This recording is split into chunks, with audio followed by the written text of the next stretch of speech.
Again a very good day to all of you. आज है 1 सितंबर 2022, गुरुवार का दिन है।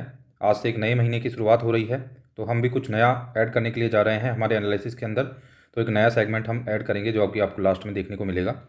वो रहेगा प्रीलिम्स बूस्टर, जिसमें कि हम प्रीलिम्स ओरिएंटेड काफ़ी सारी चीज़ें पढ़ाएंगे वहाँ पे, हर सब्जेक्ट से रिलेटेड। और काफ़ी कॉम्प्रहेंसिव ये चलेगा, काफ़ी काफ़ी लंबे टाइम तक चलने वाला है और आपको इससे काफ़ी बेनिफिट होगा। तो आप उस सेगमेंट को भी जाके देखें और पूरा लेक्चर सुने अच्छे से। डेफिनेटली लॉन्ग रन में आपको पूरा फ़ायदा इसका मिलेगा। तो आज का एनालिसिस हम स्टार्ट करते हैं। तो फर्स्ट ऑफ ऑल आप आपकी स्क्रीन के सामने जो देख रहे हो उसमें एक तो लियोपार्ड की जो स्किन है वो देख पा रहे हो आप। ठीक है, तो ये क्या हुआ है कि दो जो लियोपार्ड है उनकी स्किन्स मिली है नगांव डिस्ट्रिक्ट के अंदर असम में। और स्किन्स और भी मिली हैं, बहुत सारी सीज की गई हैं, 10 से 12 kg ऑफ स्किन्स। ठीक है, किसकी? पेंगोलिन्स की भी। तो इस तरह से पेंगोलिन एंड लियोपार्ड्स की स्किन्स वगैरह सीज की गई है। और ये न्यूज़ हमारे लिए इंपॉर्टेंट इस पॉइंट ऑफ व्यू से, फिर हमको पेंगोलिन एंड लियोपार्ड्स को देखना होगा। ऐसे ही जो सेकंड यहाँ पे न्यूज़ दिखा रखी है उसमें बता रखा है कि मुस्लिम एंड हिंदू कम्युनिटी के जो लोग हैं उन्होंने सेलिब्रेट किया है साथ में मिलकर गणेश चतुर्थी को, जो कि 10 दिन का एक फेस्टिवल रहने वाला है। तो अब यहाँ से हमारे काम का क्या है? पेंगोलिन एंड लियोपार्ड को जानना। तो फर्स्ट ऑफ ऑल हम लियोपार्ड को देख लेते हैं। तो जो लियोपार्ड्स हैं उनके बारे में मैं बता दूं कि 2018 के अंदर एक रिपोर्ट आई थी, status of leopards in India 2018। ठीक है, इन्वायरमेंट मिनिस्ट्री ने रिपोर्ट निकाली थी और इसमें पाया कि 60% इंक्रीमेंट हुआ है लियोपार्ड्स की पॉपुलेशन के अंदर। जो कि 8,000 हुआ करती थी पॉपुलेशन 2014 में, वो बढ़ के 12,852 हो गई है 2018 के अंदर। और लियोपार्ड्स के बारे में मैं बताना चाहूँ तो सबसे ज़्यादा जो लियोपार्ड्स हैं वो एमपी में मिलते हैं। उसके बाद सेकंड नंबर पे कर्नाटका आता है, थर्ड नंबर पे महाराष्ट्र आता है। तो ये ऑर्डर भी आपको याद रखना है, क्योंकि लियोपार्ड के बारे में अब तक ज़्यादा पूछा नहीं गया है यूपीएससी में। यूपीएससी कभी भी पूछ सकती है, क्योंकि यूपीएससी काफ़ी ज़्यादा इन सब सवालों को पूछती रहती है। रीजन्स जहाँ पे कि लियोपार्ड पाए जाते हैं तो ऑलमोस्टली ये यूबिक्यूटस है, पूरी ऑल ओवर इंडिया में ही पाए जाते हैं। ठीक है, और जो स्पेसिफिक रीजन्स है जहाँ पे ये पाए जाते हैं वो रीजन्स हैं like central India, eastern Ghats, western Ghats, Shivaliks, northern hills. आप देख लेते हैं मोस्ट इंपॉर्टेंट जो चीज़ है वो कि इनका आयुसियन स्टेटस क्या है लियोपार्ड्स का। तो ये वल्नरेबल है। लियोपार्ड्स का जो आयुसियन स्टेटस है ये आपको ध्यान रखना है, वल्नरेबल है। और जो वाइल्ड लाइफ प्रोटेक्शन एक्ट के अंदर है, शेड्यूल 1 के अंदर आते हैं और साइट्स के अपेंडिक्स 1 के अंदर आते हैं। तो this is all about the leopards, जो कि मैंने हॉलिस्टिकली कवर कर दिया है। यहाँ से कोई भी स्टेटमेंट आती है तो आप आसानी से प्रीलिम्स में उसको मतलब हैंडल कर पाएंगे। नेक्स्ट हम पेंगोलिन्स के ऊपर चलते हैं। तो जो पेंगोलिन्स हैं उसमें ये एंट ईटर होते हैं। फर्स्ट ऑफ ऑल तो आपको ध्यान रखना है, स्केली काइंड ऑफ एनिमल है, स्केल्स होते हैं इनकी बॉडी के ऊपर। ठीक है, और उसके लिए काफ़ी ज़्यादा इनको एक्चुअली में पोचिंग भी इनकी होती है। ठीक है, तो इसमें केराटिन के स्केल्स होते हैं और बताते हैं कि काफ़ी ज़्यादा जो इनके स्केल्स होते हैं इनको अलग अलग टाइप्स ऑफ मेडिसिन में यूज में लिया जाता है और भी डिफरेंट काइंड्स ऑफ यूटिलाइजेशन इनके होते हैं। तो इस वजह से काफ़ी इनकी पोचिंग वगैरह होती है। दो टाइप के पेंगुलिन्स होते हैं, एक तो इंडियन पेंगुलिन्स होते हैं और एक चाइनीज पेंगुलिन होते हैं। दोनों ही इंडिया में पाए जाते हैं। तो हैबिटेट की बात करूँ यदि मैं इंडियन जो पेंगुलिन है उनके हैबिटेट्स की यदि मैं बात करूँ तो वो वाइडली डिस्ट्रीब्यूटेड है। तो ना कुछ रीजन्स को छोड़ के, लाइक हाई जो हिमालयाज हैं वहाँ पे छोड़ दो, आप अरिड रीजन को छोड़ दो, नॉर्थ ईस्टर्न जो है वहाँ के कुछ रीजन्स को छोड़ दो, तो अदरवाइज ये वाइडली डिस्ट्रीब्यूटेड होते हैं इंडिया के अंदर जो इंडियन पेंगुलिन है वो। वहीं पे मैं यदि बात करूँ चाइनीज पेंगुलिन की तो ये मोस्टली आपको हिमालयन फुट हिल्स में, नॉर्थ ईस्ट में मिल जाएंगे। अब मैं इंडियन पेंगुलिन के बारे में बता रहा हूँ सब कुछ आपको। तो वाइल्ड लाइफ प्रोटेक्शन एक्ट के अंदर इनका जो शेड्यूल 1 के अंदर ये आ रहे हैं, आईयूसीएन के अंदर ये एंडेंजर्ड के अंदर आ रहे हैं, ध्यान रखना है। लेपर्ड वल्नरेबल था, ये एंडेंजर्ड है आईयूसीएन की रेड लिस्ट के अंदर। साइट्स के अपेंडिक्स 1 के अंदर आते हैं ये। ठीक है, तो इस सब चीज़ों का आपको ध्यान रखना है पेंगुलिन के बारे में और लियोपार्ड के बारे में। यही हमारे लिए उस न्यूज़ में से काम का था जो मैंने निकाल के आपको बता दिया है। अब हम नेक्स्ट न्यूज़ के ऊपर चलते हैं। तो बताया जा रहा है कि इसमें e B2B, business to business market जो है इंडिया के अंदर काफ़ी ग्रो करने वाला है। और बता रहे हैं कि 90 से लेकर $100 बिलियन तक का हो जाएगा इसमें ग्रॉस मर्केंडाइज वैल्यू के अंदर 2030 तक, ऐसा बताया जा रहा है। तो क्या है ये ई B2B मार्केट, कैसे बढ़ जाएगा अभी, क्या इसका स्टेटस है, क्या ये सॉल्यूशन प्रोवाइड करता है, इन सब चीज़ों को देखते हैं थोड़ा। तो ई B2B जो प्लेटफॉर्म्स है been able to effectively resolve some, है ना, कुछ प्रॉब्लम्स है जिनको इफेक्टिवली रिजॉल्व करने में कामयाब रहे हैं ई B2B जो प्लेटफॉर्म्स है वो। लाइक जो हायर प्राइस है वो एक प्रॉब्लम होती है, उसको रिजल्व करने में कामयाब हो पाए हैं। नो क्रेडिट ऑप्शन को रिजल्व करने में कामयाब हो पाए हैं, है ना। और अनटाइमली डिलीवरी होती थी पहले, उसको रिजॉल्व कर पा रहे हैं ई B2B जो प्लेटफॉर्म्स है वो। लो क्वालिटी ऑफ प्रोडक्ट होते थे तो उसमें भी क्वालिटी में इंप्रूवमेंट हुआ है। तो ये सभी सॉल्यूशन प्रोवाइड किए गए हैं ई B2B प्लेटफॉर्म्स के द्वारा। इस चीज़ को ध्यान रखना है आपको, बिजनेस टू बिजनेस। ठीक है, इसमें बिजनेस टू बिजनेस की बात चल रही है। तो यहाँ पे आगे बताते हैं कि $1.2 ट्रिलियन, 1.2 ट्रिलियन को आप और क्या लिख सकते हो पता है आपको, बताना है आपको ना। 1 trillion equals to 1 lakh crore होता है यदि 1 ट्रिलियन, इसमें डॉलर ना जोड़ू तो 1 trillion equals to 1 lakh crore होता है, आपको ध्यान रखना है। 1 trillion equals to 1 lakh crore, simply 1 lakh crore. तो हमारा बजट आपको पता है लगभग 39 लाख करोड़ का था, तो मैं बोल सकता हूँ कि इसको कितना 39 ट्रिलियन का था। लेकिन ध्यान रखना यहाँ पे डॉलर भी आगे लगा हुआ है, तो इसको मैं बोल सकता हूँ अभी करेंसी जो एक्सचेंज रेट चल रही है उसके हिसाब से कि 1 ट्रिलियन मैं बोलूँगा, और डॉलर भी इसमें मैं लगा दूँ तो हो जाएगा around 80 lakh crore. Getting my point. तो यदि इसको मैं एस्टिमेटली निकालना चाहूँ तो ये अपने आप में निकल के आता है लगभग 100 लाख करोड़ के आसपास। मान लो आप, तो हमारी जो जीडीपी 200 लाख करोड़ की है उसका 50% हो गया, 50% नहीं तो 40% तो हो ही गया, लगभग 45%, क्योंकि $2.7 ट्रिलियन की इकोनॉमी है हमारी। तो इसमें क्या बताया गया है, expected B2B businesses retail general trade opportunity in India by 2030, है ना। और इसमें बता रखा है कि 8% शेयर रहेगा E2B का इसमें पूरा। तो आप समझ चुके हो कि E2B क्या मतलब है और क्या ये सॉल्यूशन प्रोवाइड कर रहा है। E2B मतलब एक तरीके से ई प्लेटफॉर्म है, और ये प्लेटफॉर्म जो होता है business to business service provide करने के अंदर काफ़ी वाइटल रोल प्ले कर रहे हैं, ठीक है। और यही सब इसके अंदर है, तो ये आपको देख लेना है थोड़ा। अब हम आगे चलते हैं और आगे की चीज़ों को देखते हैं। नेक्स्ट हमारे सामने जो न्यूज़ है वो है फर्स्ट क्वार्टर जीडीपी अब 13.5%। हम तो आरबीआई है ना जो एक्सपेक्ट कर रहा था कि ज़्यादा रहेगी जो ग्रोथ रहेगी, फर्स्ट क्वार्टर जीडीपी की ग्रोथ रहेगी ईयर बाई ईयर में, जो क्वार्टर बाई क्वार्टर हमारा कंपेरिजन होता है ऑन बिहाफ ऑफ दैट, ठीक है। देखो हमारे यहाँ पे जो कंपेरिजन होता है वो होता है क्वार्टर बाई क्वार्टर का लास्ट क्वार्टर से। अलग अलग कंट्रीज अलग अलग सिस्टम्स को फॉलो करती हैं, काफ़ी लोग अपने लास्ट क्वार्टर से अपना कंपेरिजन करते हैं। हम अपनी पिछली जो साइकिल रही, पिछली जो पूरा साल रहा, पूरा ईयर रहा, पूरा फिजिकल ईयर रहा, उसके क्वार्टर के रेफरेंस में देखते हैं जो भी देखते हैं सब कुछ। Getting my point. तो उसमें उम्मीद की जा रही थी, आरबीआई सोच के चल रहा था कि जो ग्रोथ रहेगी ना, ये फर्स्ट ईयर जो क्वार्टरली ग्रोथ रहेगी उसमें वो सोच के चल रहे थे कि 16.2% का ग्रोथ हमको देखने को मिलेगा, बट वो 13.5% ही देखने को मिला है। तो इंडिया की जो इकोनॉमी है ग्रो की है 13.5% from a year ago in the April June quarter this physical, है ना। तो it's a fastest year on year growth rate in 4 quarters, तो काफ़ी अच्छी ग्रोथ की रेट रही है। और it's fastest year on year growth rate in 4 quarters. आगे बोला गया है इट वाज लेड बाई, तो किन चीज़ों ने इस चीज़ को मतलब सुनिश्चित किया है, तो हाउस होल्ड कंजम्पशन बढ़ गए हैं, ठीक है, specially of contact intensive services के अंदर, और टैक्स वगैरह के अंदर भी बेयोंसी आई है, और इन्वेस्टमेंट वगैरह में भी बेयोंसी आई है, और compare to the same quarter last year हुआ था उसकी तुलना में अभी काफ़ी ज़्यादा ये बेयोंसीज क्रिएट हो रही हैं, और टैक्सेज वगैरह का कलेक्शन वगैरह भी बेटर ठीक जा रहा है। तो इस वजह से हालांकि एक्सपेक्टेशन ज़्यादा थी, उतना टच नहीं कर पाए हैं, फिर भी काफ़ी ठीक ठाक से एक क्वार्टरली ग्रोथ को अचीव किया है। दिस इज ऑल इसमें जो लिखा हुआ है वो, तो आपको ये ध्यान रखना है कि प्रेजेंट सिनेरियो में क्या चल रहा है और इस क्वार्टर में हमारी कितनी ग्रोथ की रेट रही है। तो काफ़ी ऑप्टिमिस्टिक चीज़ें थोड़ी निकल के आ रही हैं, आज हम देखेंगे और भी आगे की ऑप्टिमिस्टिक हो रही है हमारी इकोनॉमी काफ़ी हद तक, ठीक है।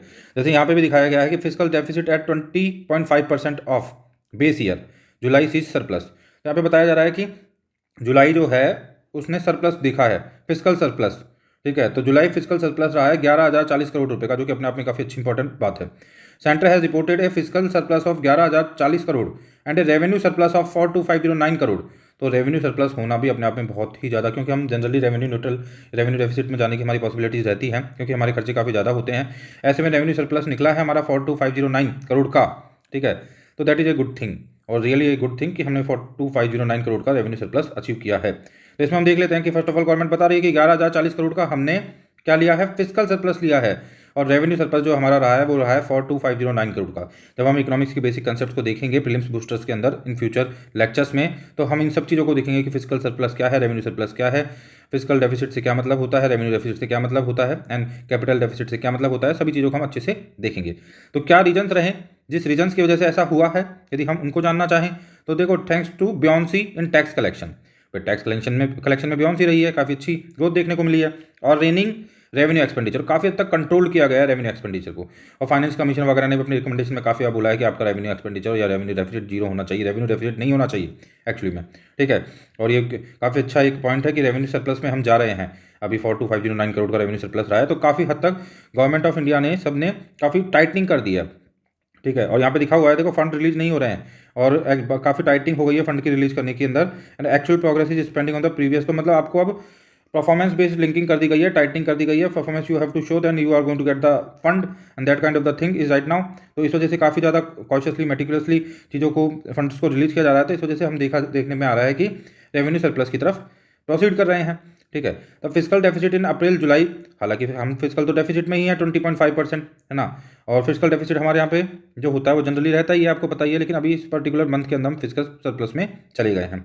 और जो हमारे फाइनेंस जो सेक्रेटरी हैं टीवी सोमनाथन, उन्होंने बोला है कि जीएसटी काफ़ी अच्छा परफॉर्म कर रहा है, और collection in August is likely to be in range of 1.4 to 1.3 lakh crore का कलेक्शन रहने की संभावनाएं हैं।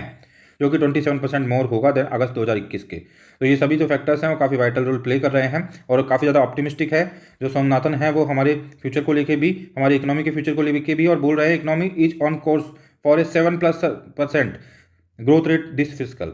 तो 7% ग्रोथ रेट को हम अचीव कर पाएंगे इस फिजिकल ईयर के अंदर। इस चीज़ को लेके काफ़ी हद तक ऑप्टिमिस्टिक हैं हमारे जो सोमनाथ जी हैं, ठीक है, who is also the expenditure secretary, जो कि एक्सपेंडिचर सेक्रेटरी भी हैं, ठीक है, किसके साथ, फाइनेंस सेक्रेटरी होने के साथ। तो this is all about this news that physical deficit at 0.5%, ठीक है, और base year and July see surplus.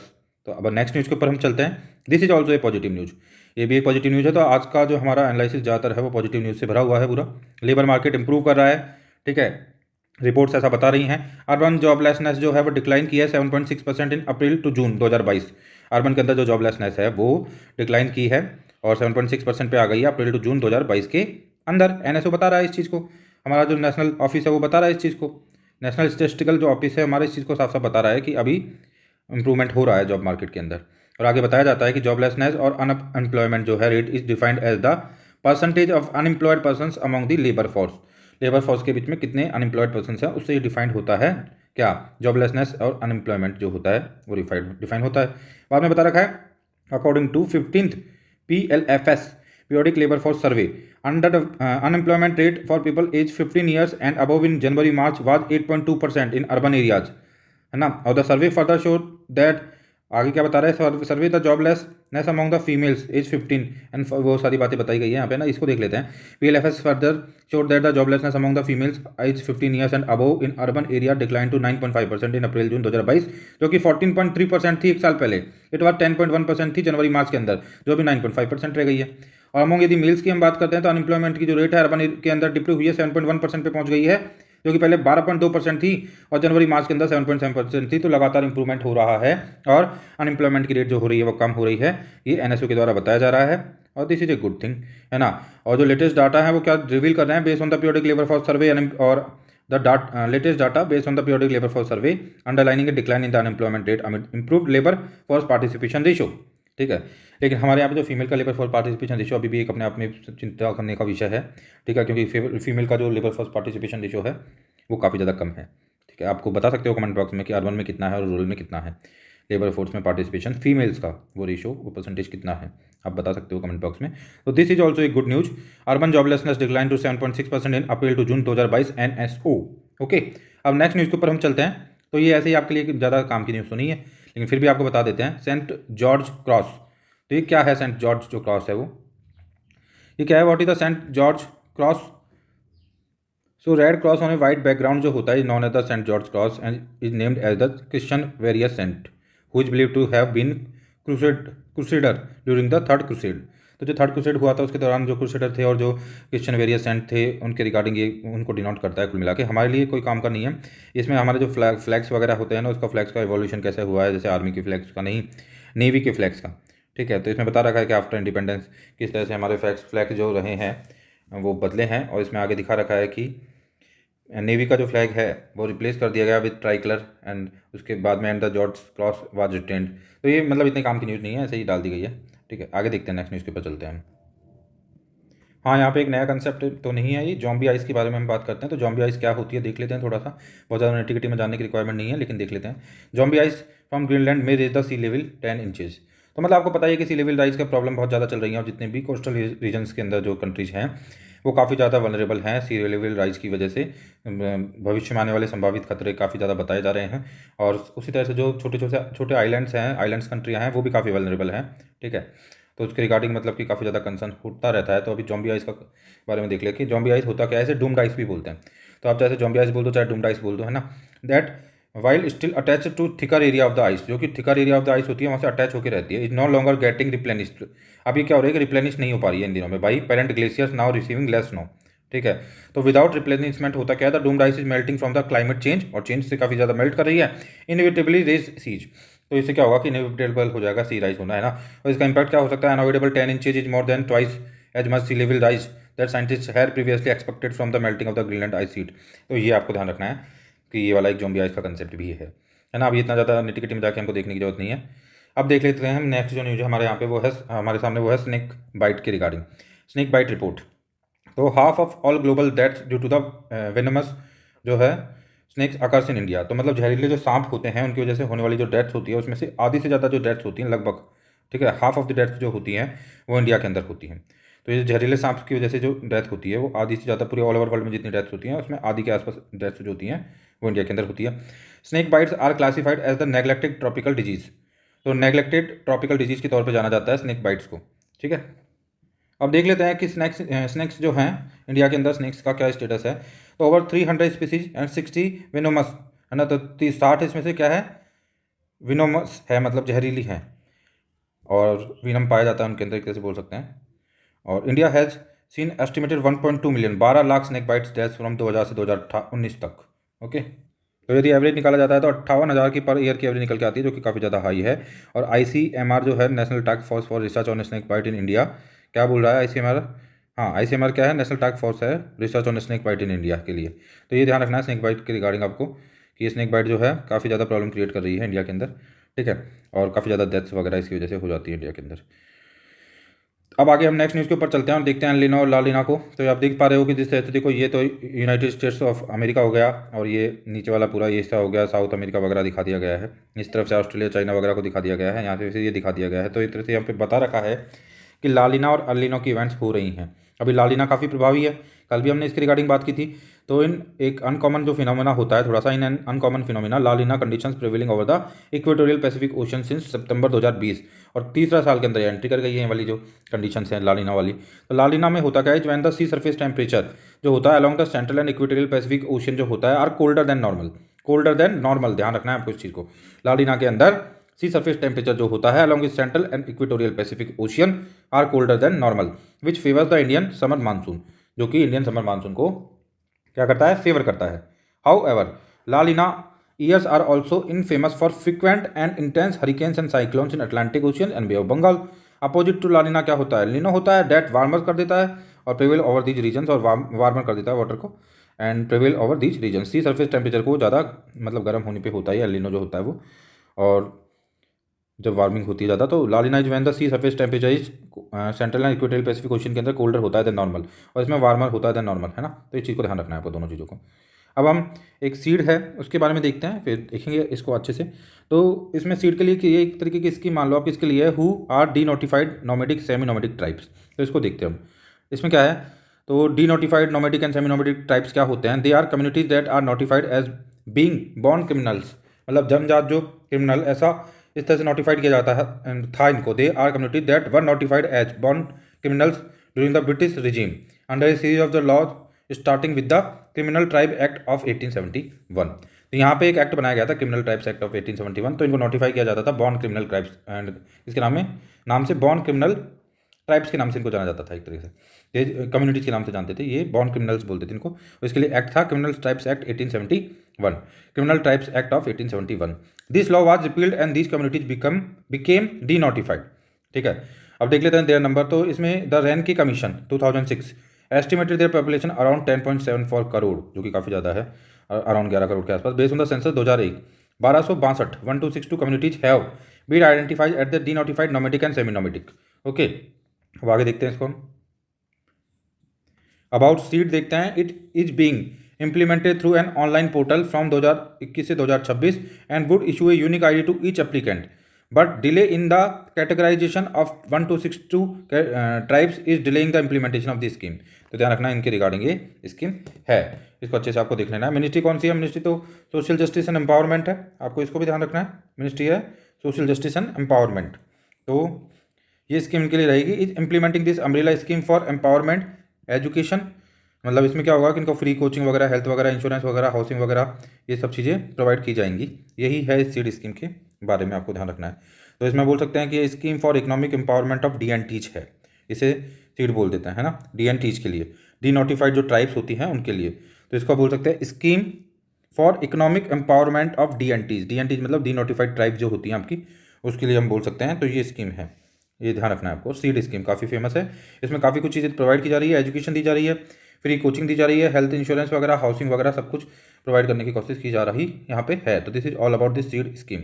और इसकी फुल फॉर्म क्या है, आपको क्या याद रखनी है full form, scheme for economic empowerment of D and teach. Okay, अब DNTs को आप देख लेना, DNTs क्या है। आई थिंक DNTs मतलब डी नोटिफाइड ट्राइब्स ही होगा, है ना। तो इस तरह से स्कीम बन जाएगी, scheme for economic empowerment of DNTs। अब नेक्स्ट न्यूज़ के ऊपर हम चलते हैं, मैप से न्यूज़ को देख लेते हैं थोड़ा। देखो ये पुर्तगाल रह गया, है ना, ये स्पेन रह गया। पता है कितनी छोटी छोटी कंट्रीज है। यदि आप इनका एरिया देखने के लिए जाओगे तो 1 लाख स्क्वायर किलोमीटर के आसपास का एरिया शायद हो सकता है पुर्तगाल का, मतलब काफ़ी कम एरिया इनका, मैं ये बताना चाह रहा हूँ, ठीक है। और इन कंट्रीज ने आके इंडिया के ऊपर रूल करने की कोशिश की है। इनका इतना छोटा छोटा सा एरिया था। राजस्थान जो एक सबसे बड़ा स्टेट है इंडिया के अंदर, उसका एरिया 3,42,239 वर्ग किलोमीटर है। हमारा खुद का जो एरिया है किलोमीटर स्क्वायर है, इंडिया का एरिया 32 लाख किलोमीटर स्क्वायर के अराउंड हो जाता है। और ये कितने कितने ऐसी कंट्रीज थी जिनके अंदर इतने, मतलब कि इन लोगों ने यहाँ पे आके और हमारे ऊपर रूलिंग करने की कोशिश की। अपने आप में एक विडम्बना वाली बात है हिस्ट्री में, है ना। और वे सक्सेसफुल भी रहे, ये और भी बड़ी विडम्बना है काफ़ी हद तक, ठीक है। ब्रिटेन का भी एरिया कोई बहुत ज़्यादा बड़ी कंट्री नहीं है, बहुत पॉपुलेटेड कंट्री नहीं थी, ठीक है, और बहुत ज़्यादा एरिया भी नहीं है। और इन सभी पैरामीटर्स पे देखा जाए तो ऐसी कंट्रीज़ का हमारे यहाँ पे आके रूल करना, और वर्ल्ड वाइड रूल किया था इन्होंने, इंडिया में ही किया, तो वो अपने आप में एक हिस्टोरिकल विडम्बना है।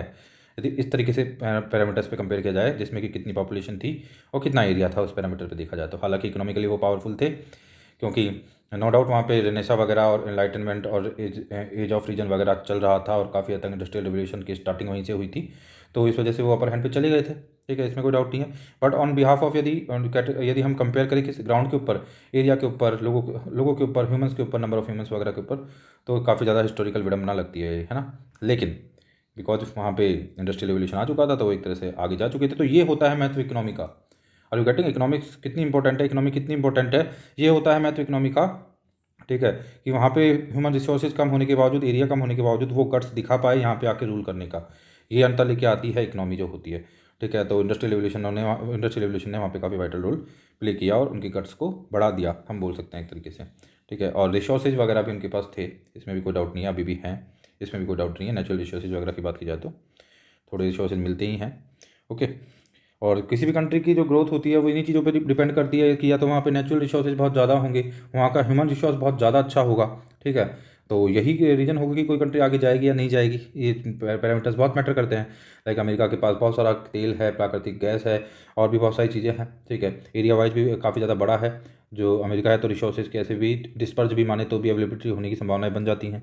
तो इस तरीके से यूएसए, तो ये चीज़ें होती हैं। फिर इन्होंने हिस्टोरिकली भी काफ़ी एक्सपोर्ट किया है डिफेंस इक्विपमेंट्स वगैरह का, और रिसोर्सेज भी हैं। तो यही कुछ फैक्टर्स होते हैं जो काफ़ी वाइटल रोल प्ले करते हैं किसी भी कंट्री की, मतलब कि डेवलपिंग रहेगी, डेवलप्ड रहेगी, कितना प्रोग्रेस करेगी। जैसे हम एग्जांपल लेते हैं कि जापान का, तो वहाँ पे जो ह्यूमन रिसोर्स है वो बहुत ज़्यादा अच्छा है, तो वहाँ का ह्यूमन रिसोर्स काफ़ी वाइटल रोल प्ले करता है कंट्री की ग्रोथ के अंदर। चाइना की बात करें तो ह्यूमन रिसोर्स को भी वो अच्छे से यूटिलाइज करते हैं, और प्लस में चाइना के अंदर है जो नेचुरल रिसोर्सेज भी हैं, क्योंकि एरिया चाइना का भी काफ़ी ज़्यादा है, तो डिस्पर्स भी माने तो भी नेचुरल रिसोर्सेज हो जाते हैं, काफ़ी सारे नेचुरल रिसोर्सेज चाइना में भी हैं, तो इस वजह से चाइना भी आगे है। तो किसी भी कंट्री का जो स्टेटस होता है वहाँ की ह्यूमन रिसोर्सेज के ऊपर एज वेल एज वहाँ के नेचुरल रिसोर्सेज के ऊपर काफ़ी हद तक डिपेंड करता है। बाद में फिर वहाँ की पॉलिटी अंदर की कितनी है, कैसी सिचुएशन है, क्या टर्मोइल तो नहीं है, पॉलिटिकल सेटअप क्या है, वो चीज़ें भी रोल प्ले करती है, नो डाउट। और इन सभी चीज़ों के कॉम्बिनेशन से ही एक कंट्री जो होती है वो डिसाइड होता है कि किस स्टेटस को रखेगी और कहाँ तक पहुँचेगी, ठीक है। तो दिस इज ऑल अबाउट, ये कुछ एक्स्ट्रा मेरी तरफ से पॉइंट्स थे, ये पॉइंट एक्स्ट्रा मैंने बता दिया आपको कुछ। अब हम नेक्स्ट आगे चलते हैं अगली न्यूज़ के ऊपर। तो ये है इराक के बारे में बता रखा है कि देखो ये इराक रहा, देख लो अच्छे से यहाँ पे, है ना। This is Iraq, this is Iran, this is Syria, this is Turkey. अच्छे से इस लोकेशन को देख लो, अभी कोई क्वेश्चन आ जाता है तो। यहाँ पे सऊदी अरबिया, ये यमन, ये ओमान, ये इजिप्ट, जॉर्डन, क्योंकि काफ़ी ज़्यादा यहाँ पे मिडिल ईस्ट वगैरह की दिक्कत रहती है, मिडिल ईस्ट में मतलब बहुत ज़्यादा प्रॉब्लम रहती है मैपिंग वगैरह के अंदर, लोगों को समझ नहीं आ पाता है, दैट्स वाई एम सेइंग कि अच्छे से इसको देख लो। This is Kuwait, this is Bahrain and this is Qatar, this is Saudi Arabia, this is तो UAE and this is like, यहाँ पे एक एनक्लेव है, ध्यान रखना किसका, ओमान का एनक्लेव है यहाँ पे। तो काफ़ी बार देखा जाता है ना कि भाई ऊपर से नीचे की तरफ जो इसको जमाया जाता है, तो ये ओमान का एनक्लेव है आई थिंक, तो ये ऊपर आ जाता है, दिस इज मे भी ओमान का ही एनक्लेव होना चाहिए, है ना, आई थिंक, हाँ। तो ये ऑर्डर को आप ध्यान रखना थोड़ा सा। तो दीज आर ऑल कंट्रीज, तो यहाँ पे इराक है। ये इराक के अंदर क्या चल रहा है, Iraq has been violent clashes हो रहे हैं as its parliament fail to form a government, है ना। तो इराक के अंदर काफ़ी क्या हो रहा है, वायलेंट क्लैशेज हो रहे हैं, पार्लियामेंट फेल हो रही है गवर्नमेंट बनाने से आफ्टर अक्टूबर 2021 के parliamentary elections in which Mister Sadr's bloc won the most number of the seats but not the majority. तो powerful Shia centric al Sadr's resignation trigger the crisis. तो ये crisis चल रहा है यहाँ पे, पॉलिटिकल क्राइसिस आप बोल सकते हो एक तरह से। तो ध्यान रखो, यदि कोई कंट्री बहुत ज़्यादा एम्पावर्ड भी है, बहुत ज़्यादा फाइनेंशियल रिसोर्सेज भी है, नेचुरल रिसोर्सेज भी हैं, सॉरी बहुत सारे मतलब नेचुरल रिसोर्सेज भी हैं और ह्यूमन रिसोर्स भी अच्छा है, लेकिन पॉलिटिकल सेटअप भी ख़राब है, तो वो भी एक काफ़ी दिक्कत क्रिएट कर सकता है ना, क्योंकि पॉलिटिक्स से भी बहुत सारी चीज़ें मतलब काफ़ी हद तक कंट्रोल होती हैं। लाइक श्रीलंका के अंदर भी पॉलिटिकल क्राइसिस चल रहा था बहुत ज़्यादा, आपने देखा। वो पॉलिटिकल क्राइसिस हालांकि जो लीडर्स थे उनकी ही गलती थी, इसकी वजह से वो क्राइसिस क्रिएट हुआ और लोगों ने इस तरह से मतलब कि सड़कों पे लोग आ गए, क्योंकि इकोनॉमिक क्राइसिस ने पॉलिटिकल क्राइसिस को भी जन्म दिया। तो मतलब ये एक तरह से हर चीज़ ये एक दूसरे की फीडर की तरह काम करती है ना, और पूरा एक सर्किल बन जाता है कि आपका इकोनॉमिक क्राइसिस आपकी पॉलिटिकल क्राइसिस को बढ़ाता है, उससे ह्यूमन रिसोर्सेज क्राइसिस क्रिएट होता है। नेचुरल रिसोर्सेज जो होता है, जैसे वहाँ पे कि एग्रीकल्चर बहुत ज़्यादा खराब होने लग गया, ठीक है, अचानक से लाए गए परिवर्तन की वजह से, और फूड प्रोडक्शन कम हो गया। तो हर तरीके के जो फैक्टर्स होते हैं एक दूसरे पर डिपेंड करते हैं और एक दूसरे को इम्पैक्ट करते हैं। ओके, सो अब हम आगे चलते हैं। तो आज हमारे पास जो ये एडिटोरियल है उसको देख लेते हैं। आज ज़्यादा एडिटोरियल्स वगैरह है नहीं। तो स्पेशल मैरिज एक्ट को चैलेंज करने के रिगार्डिंग कुछ लिखा हुआ है, ये पेपर GS2 में आएगा ये। और सिलेबस जो है social empowerment, government policies and intervention for the development of the social sectors and issues arising out of it, ये इसका मतलब पार्ट का सिलेबस है। ये सिलेबस में ये क्वेश्चन यहाँ पे फिट हो सकता है ना। तो इसमें स्पेशल मैरिज एक्ट जो है उसके बारे में देखते हैं, उसको कुछ चैलेंज दिए गए हैं। ये क्या है देख लेते हैं। Special marriage act first of all तो क्या है, the SMA is a law which allows the solemnization of the marriages without going through any religious customs और रिचुअल्स। तो बिना किसी रिचुअल और कस्टम्स के आप सोलमनाइज कर सकते हो मैरिज को, है ना। ये दिखाया गया है SMA के अंदर। ये SMA के अंदर ये बोला गया है, SMA लॉ एक कानून है जो कि इसको अलाउ करता है। People from the different caste and region और states get married under the SMA in which marriages is solemnized by the way of registration. तो रजिस्ट्रेशन के थ्रू मैरिजेज को मतलब कि वैलिडिटी दी जाती है। कॉन्टेक्स्ट क्या है, अभी कॉन्टेक्स्ट को देख लेते हैं। कॉन्टेक्स्ट है, सुप्रीम कोर्ट ने डिसमिस कर दिया एक रिट पिटीशन जो कि चैलेंज कर रही थी provision of special marriage act 1954। Special marriage act 1954 के जो प्रोविजंस थे उसको चैलेंज करने वाली एक जो रिट पिटीशन थी उसको भी क्या कर दिया, क्वेश कर दिया उसको मतलब कि उसको एक तरह से हम बोल सकते हैं डिसमिस कर दिया है। जिसमें क्या बोला जाता था कि जा रहा था कि requiring couples to give a notice declaring their intent to marry 30 days before their marriage.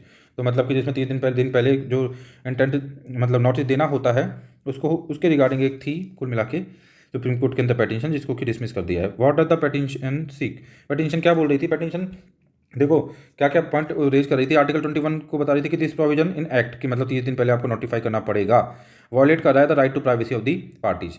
मतलब 30 दिन पहले आपको बताना पड़ेगा, तो प्राइवेसी यहाँ से वॉयलेट हो रही है पार्टीज की, ऐसे बताया गया। आर्टिकल 14 द रिक्वायरमेंट जो है वो वॉयलेट करती है right to equality under article 14 of the constitution since no other laws prescribe such a requirement. ठीक है, तो ये भी यहाँ पे लॉ ब्रेक हो रहा है, ये बोल रहा है पिटीशन जो है जिसने पिटीशन डाली है वो। बाद में क्या है, what are the provisions that have been challenge, उस पिटीशन में कौन कौन से प्रोविजंस थे जिनको चैलेंज किया गया, जिसको कि डिसमिस कर दिया अभी सुप्रीम कोर्ट ने। तो सेक्शन 5 ऑफ SMA को चैलेंज किया गया था। ये क्या है कि 30 दिन पहले मैरिज करने के 30 दिन पहले आपको क्या करना पड़ेगा, नोटिस देना पड़ेगा। Couples getting married under it to give notice to the marriage officer 30 days before the date of the marriage, the date of marriage. तो शादी की डेट से 30 दिन पहले आपको नोटिस देना पड़ेगा, इसको चैलेंज किया जा रहा था उस पिटीशन के अंदर एक, तो है ना। और सेक्शन 6 में क्या चैलेंज किया जा रहा था कि it requires notice to be entered into marriage notice book maintained by marriage officer which can be inspected by any person desirous of inspecting the same. तो इसको भी हटाने की बात कर रही थी कि मतलब उसको मेंटेन किया जाता है, उसके अंदर लिखा जाता है कोई भी इंस्पेक्ट कर सकता है उसको, जो भी डिजायरस इंस्पेक्ट करना चाहता है पर्सन। तो इसको भी चैलेंज किया गया था, इस प्रोविजन को भी, जो कि सेक्शन 6 में आ रहा है SMA के। SMA का जो सेक्शन 7 है उसको भी चैलेंज किया गया था। क्या था, it provide the process for making. इसमें लिखा गया है कि मान लो कि लिविंग स्पाउस है किसी की, और वो यदि शादी करना चाह रहा है और यदि वो स्पाउस जो है वो अनसाउंड माइंड से है और वो अपना कंसेंट वगैरह देने की कंडीशन में नहीं है, तो ऐसी कंडीशन में वो शादी नहीं कर सकता जो काउंटर पार्ट है वो, ये इसमें बताया। तो इसको भी चैलेंज किया गया था। और बाद में एक सेक्शन 8 को भी चैलेंज किया गया जो कि स्पेसिफाइज करता है the inquiry procedure to be followed after an objection has been submitted, कि कोई यदि कोई ऑब्जेक्शन कर देता है तो उसके बाद इंक्वायरी प्रोसीजर जो होगा फॉलोड किया जाएगा। इसको भी चैलेंज किया गया था कुल मिला के इस पिटीशन के अंदर। Rules and the laws in different states में क्या क्या है उनको देख लेते हैं SMA के रिगार्डिंग और शादी वगैरह के रिगार्डिंग। तो हरियाणा में क्या है लॉ, हरियाणा गवर्नमेंट है लेट डाउन द 16 प्री रिक्वेजाइट, है ना। तो प्री रिक्वेजाइट्स हैं असम हरियाणा गवर्नमेंट के 16, विच आर कपल जो कि क्या बोलते हैं, which ask couple to issue a notice in a newspaper that such notice be send to their parents. तो नोटिस निकलवाना है कपल्स को न्यूज़पेपर के अंदर, जो कि उनके पेरेंट्स को भेजा जाएगा। नो ऑब्जेक्शन सर्टिफिकेट का प्रोविजन है। कुछ स्टेट्स के अंदर कपल्स को have to seek in no objection certificate from their parents. ठीक है, महाराष्ट्र के अंदर क्या प्रोविजन है, Maharashtra department of registration and stamps publicly share the detail of the couples marrying under SMA on its website. Love jihad का law बना दिया गया है 11 स्टेट्स के अंदर। 11 स्टेट्स जो है पास the anti conversion law, example Uttar Pradesh और मध्य प्रदेश ETC, ऐसे 11 स्टेट ने लव जिहाद लॉ बना दिया है जिसमें कि एंटी कन्वर्जन लॉ है, एंटी कन्वर्जन लॉज है। How do these provisions make couple vulnerable, तो किस तरह से ये जो लॉज हैं वो कपल्स को वनरेबल बना देते हैं, तो इसकी वजह से किस तरह से मतलब प्रॉब्लम होती है कपल्स को वो बताया गया है। तो इसमें बोलते हैं कि harassment by anti social elements. तो पब्लिक नोटिस लगा दिया जाता है, तो उसको एंटी सोशल एलिमेंट्स देख लेते हैं, फिर हर्ष करते हैं कपल्स को, ठीक है, जो कि मैरिज करना चाह रहे हैं उनको। ऑफिसर्स इन कम्पिटेंसी, इसमें क्या होता है, दे काफ़ी सारी इंसिडेंट्स हुई है जिसमें कि क्या किया गया, officer have gone over and beyond the law, जिसकी लॉ के ऊपर चले गए हैं ऑफिसर, लॉ से आगे चले गए हैं officer, and sent such notice to the parents of the couples, मतलब कपल के जो पेरेंट हैं उनको उन्होंने नोटिस वगैरह भेजे हैं। तो इस तरीके की चीज़ें भी देखने को मिली हैं। और इसमें बताया गया कि किस तरह से हरेसमेंट होता है, वनरेबल हो जाते हैं जब कपल्स। तो एक केस बताया गया है जिसमें Muslim women in Delhi being confined to her house by her parents in March 2020, उसको उनको कन्फाइंड कर दिया गया अपने घर के अंदर, ठीक है। तो दिस इज ऑल अबाउट, जो था ये सब कुछ था आज की न्यूज एनालिसिस के बारे में, जो कि हमने काफ़ी होलिस्टिकली कर लिया है, और हमारे जो एग्जाम पॉइंट ऑफ व्यू से इंपॉर्टेंट चीज़ें हैं वो मैंने आपको काफ़ी हद तक बता दी हैं। और जैसा कि मैंने आपको स्टार्टिंग में बताया था लेक्चर के, कि आज से हम एक नया सेक्शन स्टार्ट कर रहे हैं, प्रीलिम्स बूस्टर सीरीज। इस बूस्टर सीरीज के अंदर हम डेली प्रीलिम्स के लिए इंपॉर्टेंट चीज़ों को पढ़ेंगे, और डिफरेंट सब्जेक्ट्स की हो सकती है कि मैं उसमें हेडिंग में डाल दूंगा, like prelims booster for SNT, किसी दिन प्रीलिम्स बूस्टर फॉर इकोनॉमी आएगा, किसी दिन प्रीलिम्स बूस्टर फॉर पॉलिटी आ सकता है। इस तरह से हर दिन मतलब कि प्रीलिम्स बूस्टर का सेक्शन रहेगा 10-15 मिनट का, जो कि काफ़ी ज़्यादा एक लॉन्ग टर्म तक चलेगा, और with in I think 8 to 9 months और 10 मंथ्स हम इसको कंटिन्यू करने की कोशिश करेंगे, और काफ़ी हद तक ये संभावना रहेगी इसमें कि हम हर एरिया को टच कर लें उन 8-9-10 महीने के अंदर, प्रीलिम्स बूस्टर सीरीज में प्रीलिम्स के अंदर आने वाली हर एरिया को, जो कि इंपॉर्टेंट बहुत ज़्यादा हो सकता है। और यदि आप उसको अच्छे से रेगुलरली पढ़ते हैं और रिवाइज करते हैं, तो you are going to get the benefit, definitely going to get the benefit. तो इस सेक्शन को भी आपको पूरे इंगेजमेंट के साथ देखना है, जो कि आज से स्टार्ट हो रहा है prelims booster series. Prelims booster science and tech हम स्टार्ट करते हैं। तो फर्स्ट ऑफ ऑल हम देखते हैं कि ओरिजिन ऑफ यूनिवर्स जो हुआ है उसके लिए बिग बैंग थ्योरी को जिम्मेदार बताया जाता है, और मोस्ट प्रेवलिंग जो कॉस्मोलॉजिकल मॉडल है जो बताया जाता है कि बर्थ ऑफ द यूनिवर्स कैसे हुआ है, वो बिग बैंग थ्योरी बताई जाती है। तो क्या है ये big bang theory? It is believe that universe was born about 13.8 billion years ago, मतलब 1380 करोड़ साल पहले बताया जाता है कि यूनिवर्स का निर्माण हुआ है, यूनिवर्स बना है।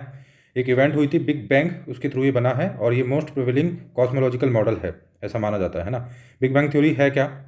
तो बिग बैंग थ्योरी के अंदर बताया जाता है कि फर्स्ट ऑफ ऑल स्टार्टिंग में किसी पॉइंट ऑफ टाइम के ऊपर सबसे पहले एक सिंगल पॉइंट था, मतलब पूरा स्पेस जो था एक सिंगल पॉइंट था, और very high density and high temperature, बहुत ज़्यादा हाई डेंसिटी और हाई टेम्परेचर की स्टेट के अंदर एक सिंगल पॉइंट था पूरा जो यूनिवर्स था।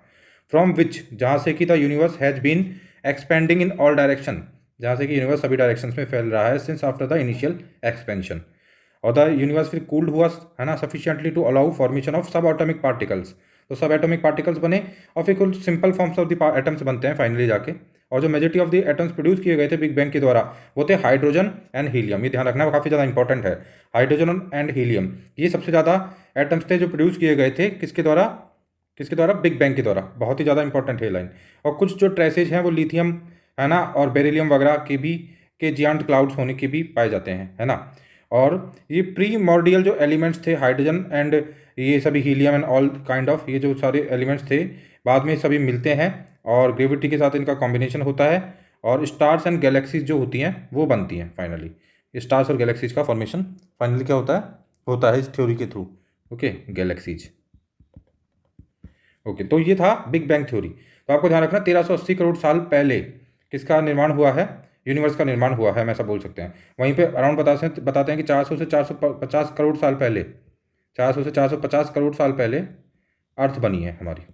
तो इस टाइमलाइन को भी आपको याद रखना है। और साथ में क्या है बिग बैंग थ्योरी, जिसको एक सिंगल पॉइंट ओरिजिन बताती है और वहाँ से एक्सपेंशन बताती है यूनिवर्स का, और फिर यूनिवर्स एक्सपेंड होता रहता है, एटम्स बनते हैं। स्टार्टिंग जो एटम्स वगैरह होते हैं वो हाइड्रोजन हीलियम होते हैं, ठीक है, लिथियम बेरिलियम भी थोड़ा बहुत पाए जाते हैं, और बाद में वो इंट्रैक्शन करते हैं एक तरह से ग्रेविटी के साथ, और फिर मिलके कुल मिला के स्टार्स एंड गैलेक्सीज का फॉर्मेशन होता है। इस चीज़ को आपको याद रखना है। यह है बिग बैंग थ्योरी, जिससे कि ओरिजिन ऑफ यूनिवर्स को माना जाता है। आगे हम देखते हैं, देखो यहाँ पे बता रखा है बिग बैंग जो यहाँ पे ये हुआ, फिर उसके बाद कैसे टाइम स्केल के ऊपर चीज़ें आगे बढ़ी, और फर्स्ट स्टार्स जो कि 50 से 150 मिलियन ईयर्स पहले बने, ठीक है, इस तरह से। और फिर बाद में सोलर सिस्टम पूरा इवॉल्व होता है, ठीक है। बताते हैं कि सोलर सिस्टम का एवोल्यूशन 900 करोड़ साल पहले का बताया जाता है। जो हमारा सोलर सिस्टम है उसका एवोल्यूशन 900 करोड़ साल पहले का बताया जाता है। इसमें अर्थ का एवोल्यूशन कितना हो जाएगा? 400 से 450 करोड़ साल पहले, मतलब 900 करोड़ साल का एवोल्यूशन है सोलर सिस्टम का, यहाँ से स्टार्ट हुआ था 900 करोड़ साल पहले। और अर्थ का बताते हैं 400 से 450 करोड़ साल पहले का, मतलब कि अर्थ बनी थी 400 से 450 करोड़ साल पहले। तो ये था आपका बिग बैंग, जो हमने काफ़ी अच्छे से देख लिया है बिग बैंग थ्योरी। नेक्स्ट हम देखते हैं डार्क मैटर के बारे में बात करते हैं कि डार्क मैटर है क्या। तो देखो ये क्या है? हाइपोथेटिकल फॉर्म ऑफ मैटर है। It is a hypothetical form of matter that is thought to account for approximately 85% of the matter in the universe. तो जो डार्क मैटर है 85% मैटर ऑफ द यूनिवर्स होता है, ऐसा माना जाता है। ठीक है। डार्क एनर्जी, अभी हम पढ़ेंगे अगला कंसेप्ट, डार्क एनर्जी भी कुछ चीज़ होती है, तो उसको भी देखेंगे डार्क एनर्जी को भी। तो डार्क एनर्जी प्लस में डार्क मैटर दोनों मिलकर कॉन्स्टिट्यूट करते हैं 95% of the total content of the universe. तो total content of the universe of 95% उसका क्या है, वो है dark energy plus dark matter. ये हाइपोथेटिकल मैटर है, ये ध्यान रखना है आपको। 85% जो कि रहता है ये डार्क मैटर है, दोनों मिलकर डार्क एनर्जी और डार्क मैटर मिलकर 95% ऑफ क्या बनाते हैं, पूरा टोटल कंटेंट ऑफ यूनिवर्स बनाते हैं, कंटेंट ऑफ द यूनिवर्स है ना। It is believe that dark matter, dark जो मैटर है, ऐसा विश्वास किया जाता है कि जो डार्क मैटर है is considered as the factor for unexplained motion of stars in galaxies. तो मतलब गैलेक्सीज के अंदर स्टार्स का जो मोशन होता है और जो काफ़ी ज़्यादा एक्सप्लेन नहीं किया जा सका है, उसके पीछे का जो फैक्टर जो रेस्पॉन्सिबल जिस चीज़ को बताया जाता है ना, वो डार्क मैटर को बताया जाता है। तो दिस इज डार्क मैटर, ये आपको ध्यान रखना है अच्छे से। ठीक है। नेक्स्ट हम डार्क एनर्जी के ऊपर चलते हैं कि व्हाट इज डार्क एनर्जी। तो dark energy is an unknown form of energy which is hypothesized to permeate, है ना। तो ये हाइपोथेसाइज की जाती है to permeate spread throughout all of the space tending to accelerate the expansion of the universe. तो क्या करता है, टेंडिंग करता है ये to accelerate the expansion of the universe को। तो ये डार्क एनर्जी है, इसके बारे में भी आपको ध्यान रखना है थोड़ा। देखो यहाँ पे फिगर दिखाया गया है, कैसे बिग बैंग होता है, किस तरह से एक्सपेंशन हो रहा है। पहले स्लो एक्सपेंशन हो रहा है, फिर बाद में क्या हो रहा है, सुपरनोवा वगैरह वाली इवेंट भी होती है, जो भी हम बाद में देख लेंगे अभी। फिर एक्सेलरेटिंग होता है एक्सपेंशन का, और इस तरह से ये प्रेजेंट सिनेरियो आज के टाइम का सिनेरियो बन जाता है। इस तरह से बना हुआ है आज का सिनेरियो जो है। तो ये पूरा बताया गया है, हमने देख लिया है डार्क एनर्जी को भी। अब हम देखते हैं, तो ऑब्जर्व करेंगे अब हम स्पेस को थ्रू टेलीस्कोप्स।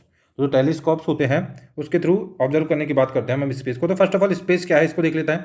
तो it is a 3 dimensional region, एक 3 डायमेंशनल रीजन है space that begins where the earth atmosphere ends. जहाँ पे कि अर्थ का एटमॉस्फेयर खत्म हो जाता है, वहाँ से स्टार्ट होता है स्पेस।